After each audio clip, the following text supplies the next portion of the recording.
Dear students, आज हम लोग लॉज ऑफ मोशन अर्थात गति के नियम के बारे में जानेंगे। तो हम लोग जानते हैं लॉज ऑफ मोशन में न्यूटन ने 3 लॉज दिए थे। Newton's first law of motion यानी न्यूटन का पहला नियम क्या है, न्यूटन की गति का पहला नियम क्या है?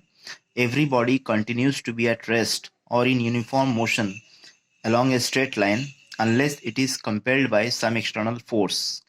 इसका मतलब होता है कोई भी वस्तु अपनी स्थिर या गति अवस्था में तब तक बनी रहती है जब तक उस पर कोई बाहरी बल लगाकर उसकी अवस्था को न बदला जाए। यह है न्यूटन की गति का पहला नियम। तो न्यूटन की गति के पहले नियम से हमें क्या मिलता है? From first law of motion we get the definition of force, यानी पहले नियम से हमें बल की परिभाषा प्राप्त होती है। तो बल की परिभाषा क्या है? डेफिनेशन ऑफ फोर्स क्या है?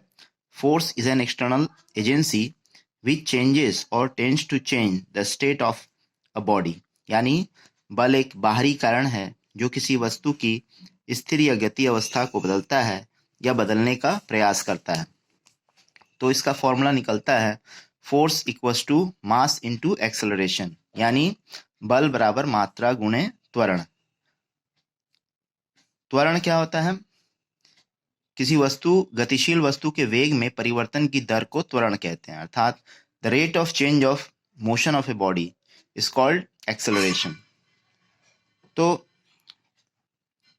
यहाँ पे हम लोग देखेंगे अब the unit of force in CGS system, यानी बल की इकाई सीजीएस सिस्टम में क्या होती है? डाइन। और एमकेएस या एसआई सिस्टम में बल की इकाई क्या होती है? न्यूटन। यानी the unit of force in CGS system is dyne and in MKS और एसआई सिस्टम इज न्यूटन। तो इस तरह से हमने देखा दो पद्धति में इसके यूनिट्स यानी इकाई। इसके बाद हम लोग देखेंगे Newton second law of motion. Newton second law of motion क्या है? यानी न्यूटन की गति का दूसरा नियम। The rate of change of momentum of A body is directly proportional to the applied force and takes place in the direction in which the force act। यानी किसी वस्तु के संवेग में परिवर्तन की दर लगाए गए बल के समानुपाती होती है और उसी दिशा में कार्य करती है जिस दिशा में बल लगाया जाता है।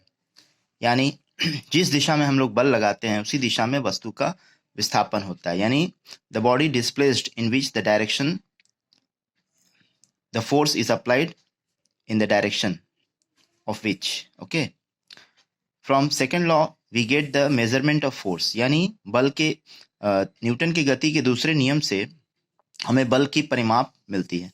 बल का परिमाप यानी मेजरमेंट ऑफ फोर्स मिलता है।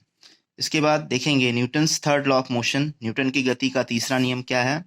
To every action there is an equal and opposite reaction. यानी प्रत्येक क्रिया के बराबर एवं विपरीत प्रतिक्रिया होती है। तो रॉकेट और जेट प्लेन जो होता है वो इसी प्रिंसिपल पर काम करता है।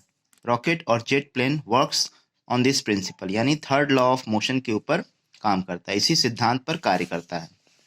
इसके बाद हम लोग प्रेशर यानी दबाव की परिभाषा देखेंगे। Definition of pressure, the perpendicular force per unit area is called pressure. यानी इकाई क्षेत्रफल पर लगने वाले लंबवत बल को दबाव कहते हैं। इसके बाद the SI unit of pressure is Newton पर मीटर स्क्वायर, पर स्क्वायर मीटर और पर मीटर स्क्वायर और पास्कल। तो हम लोग अगर प्रेशर का एसआई यूनिट देखेंगे तो हम लोग को मिलता है न्यूटन पर मीटर स्क्वायर और पास्कल। इनमें से कुछ भी बोल सकते हैं। तो यानी दबाव की एसआई इकाई क्या होती है? प्रति वर्ग मीटर या पास्कल। ओके, अगर आप लोग को मेरा वीडियो पसंद आया होगा तो ज़्यादा से ज़्यादा लाइक करें, शेयर करें और मुझे मोटिवेट करें ज़रूर से ज़रूर, ताकि मैं आपको और भी अच्छे अच्छे वीडियो भेज सकूं। और सब्सक्राइब करना ना भूलें। Thank you.